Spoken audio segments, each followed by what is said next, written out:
Hey everybody, Mike Miller with Herald Times, columnist Sandy Graham. Almost said Jeremy Price, but no, you're John Blau. I'm always kicking to JP after these. Right. Columnist Jeremy Price, John Blau, Andy Graham. You're usually Price. No, I think he'll be with me actually next week in Wake Forest, going back to the land of Price, Greensboro, Winston-Salem. He's a Panthers fan. He is. Little things you don't know about Jeremy Price. Anyway, but football. 38-35 win over Western Kentucky. This, guys, was a big one. This was a win I wasn't, frankly, too sure they'd get coming into the season. But now they are 3 wins and 3 tries in the non-conference season. They're sitting pretty darn good at this point. You head into, as we say, Wake Forest next week with the chance to go 4-0 for, I believe, the first time since like 1990, start a season 4-0. In fact, this is the first time Indiana's won 4 consecutive games, if one counts last year's bucket game, since 1993. Yeah. When Bill Mallory was still patrolling the Indiana sidelines and the Hoosiers were pretty doggone tough. Clearly the best start in the Kevin Wilson era, the first time they've started 3-0. And in some ways it's played out as expected. Teams combined for 1,200 yards, but a little deceiving because I thought once again the Hoosier defense had a few moments where it certainly keyed Indiana to victory late in the third quarter. Jonathan Crawford, interceptions on back-to-back passes from Brandon Dowdy, who, 6-year quarterback, really strong player, really good player. Yeah, he had 300 by halftime? Yeah. 352 by halftime. Set the all-time Western Kentucky program record. Say he's a 6-year quarterback, but he's done that in 3 years. Over 5,000 yards passing. Yeah. Pretty impressive. Yeah. Those 2 plays were huge. I mean, after halftime, it was, Western Kentucky had a 28-17 lead at halftime, and got its final score in the final minute of the half when Indiana had a bust and a guy got behind the defense, which really shouldn't happen. I mean, regardless of whether I think Crawford was in on that play. He was. He didn't get over in time, and whether or not one has freshmen on the field, that shouldn't happen in the final minute of the half. You can't let people get behind you. But Jonathan Crawford, I think, more than made up for that with 2. He had interceptions on consecutive snaps for Western Kentucky, and not only did Indiana's youth in the secondary show again, yes, but so did the talent. And what did the Western guys say about those 2 plays, John? Yeah, head coach Jeff Brom said the first one was actually just a not very well thrown ball. The receiver was open. They had a guy kind of down the seam that he could have hit. If it was a well-placed ball, that could have been another touchdown. But the second one just forced it. That's what he thought. He just forced that one a little much, and then Crawford took the ball, and then they went on to score right. They got touchdowns on both of those interceptions. Yeah, set up touchdown. I thought Jonathan made a really good break on the ball on that first one. Just looked like he curled underneath it with a lot of speed. And look, I mean, it's you're going to live and die with the freshmen a little bit back there, but today Indiana lived yet again, and it's not just this is a humongous win, and not just that Indiana won, but how it won. Indiana did a lot of things in today's game, I think, that winning football teams do. They won the turnover margin. They dominated the line of scrimmage. They had 59 rushes. And when the game was, still in the balance at the end, when the offense had to take the ball at the 21, they went, I think, 13 plays, 75 yards, killed the rest of the clock. And it was almost 6 minutes worth of clock. 5:57, something like that, yeah. That kind of stuff, doing what needs to be done to win a game. We knew coming in that Indiana with a strong offensive line and just a beast of a running back in Jordan Howard, who was phenomenal yet again, and a senior quarterback who, Nate Suffolk, had 2 really crucial completions on that drive. The rest of them were runs. They did everything they needed to do to close out the game, and they've done that really 4 straight times now. All 4 of those wins have been close games, and Indiana's made the necessary plays at the end of those games to win those games. Dominated the third quarter. Second half scoring, what did they outscore? 20? The second half so far this year, it is 71-40, I think. And in the third quarter alone, Indiana's outscored the 3 opponents it's faced this year 44-0. Yeah. Which is astonishing. We've been kicking around the Swedish Fish theory. Don't know if that... There was so Kevin Wilson's weekly radio show this week. We were kind of talking about, or Fisher. We weren't talking. Don Fisher was on there asking. He asked a question along the lines of, Do you guys eat at halftime? Just general. I wasn't even talking about coming out in the second half and playing well. I was just kind of curious. I mean, do you guys go in there? What do? Do you get yelled at and then eat, or do you then get yelled at? Right. And Wilson's like, well, we eat. We got guys love the Swedish Fish. We got a whole candy bar where guys get all sorts of Swedish Fish. Ricky Jones said after the game that he had 2 handfuls of Swedish Fish at halftime today. That's gross. I love Swedish Fish. I'm going to go to bat for Swedish Fish. Swedish Fish 2016. I'll vote for Swedish Fish. 2 handfuls. Yeah, that's right. Well, I mean, Kevin was asked, about halftime, and he said, "I wish I could say it was something magical or something really kind of extraordinary, but no, we talk about, just move on. The next play, don't get too high, don't get too low. You guys are a pretty capable bunch of guys. Let's just keep playing."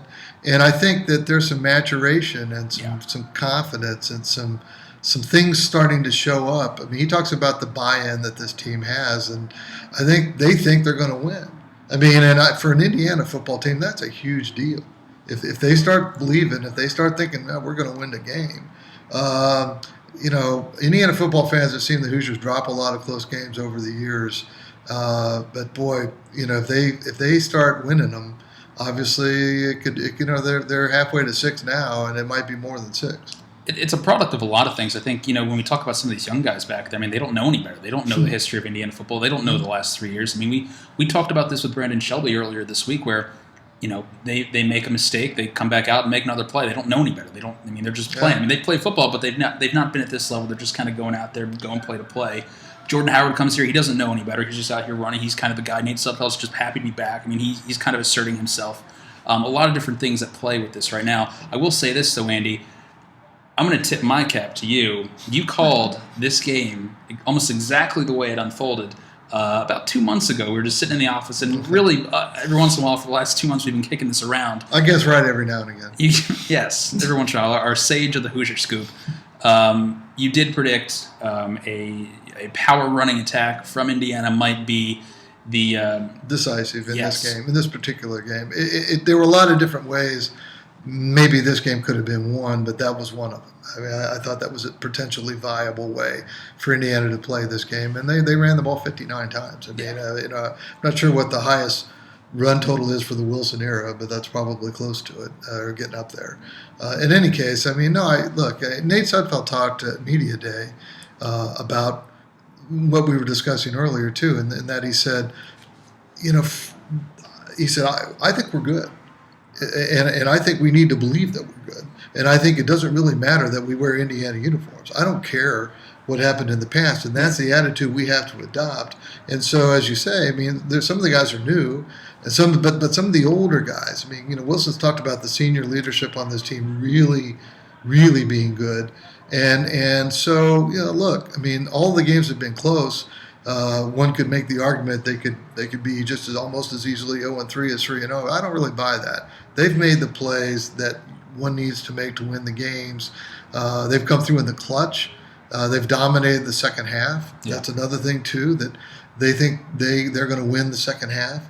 It's going to be interesting. I mean, they haven't done it on the road yet, and that's what's coming.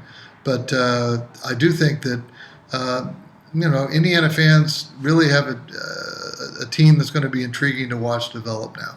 Still some overt and very clear flaws on this team. No doubt. No pass rush that's been consistent or sustainable through 3 games. Still, I mean, it's going to be a season-long thing where they're going to be susceptible to big passes down the field. But as you say, the ability to kind of bounce back and rebound from those kind of efforts with young guys. And hey, they got Chase Dutra back today. They got Chase Dutra back. They got Tigray Scales back. Early in the game, early first quarter, Scales is dropping back, and he's playing in coverage, made a few good plays. I think he had a couple pressures up the middle too. Dutra was in there, talked to Jonathan Crawford. He was just like, just having him back, having him as an anchor, having him as a guy we can kind of lean on, hear him call plays and on the field. That's big, and that can't be.